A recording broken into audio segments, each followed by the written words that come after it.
دا غرنۍ سیمې نن سبا د سیلانیانو د میلو او ساتیریو په ځایونو بدلې شوي دي.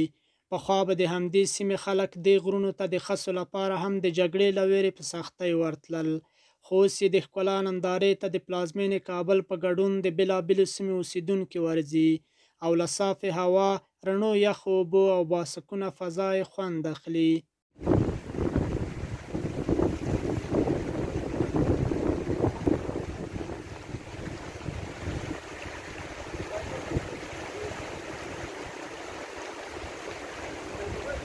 دا د چک د مدو غر بلل کیږي.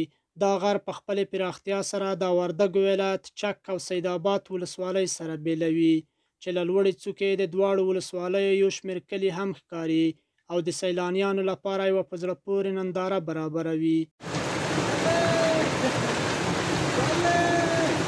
دا غر که څه هم خپلې پرېمانه چینې لري، خو سږنیو دوامداره ورښتونو یې اوبه لاره ژوندۍ کړې چې په ځینو شېلو کې ان څو زره کیلومتره لاندې د چک تر سینده بهیږي.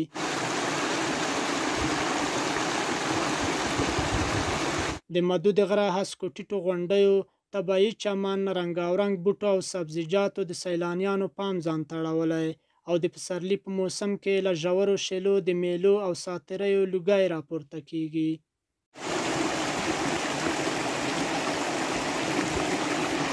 دلته چې څوک راځي له ځان سره د پخلي لپاره خام مواد راوړي، همدلته یې د چینو په اوبو وینځي، پخوي او په ځانګړې لیوالتیا سره یې خوري.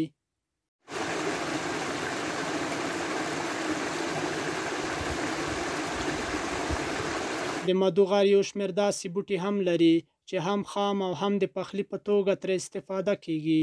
ځانګړی خوند لري چې ځینې یې د دې سیمې د خلکو لخوا راوشې، رڼي، پښې، خرمېړي او پیاز نومول شوي دي.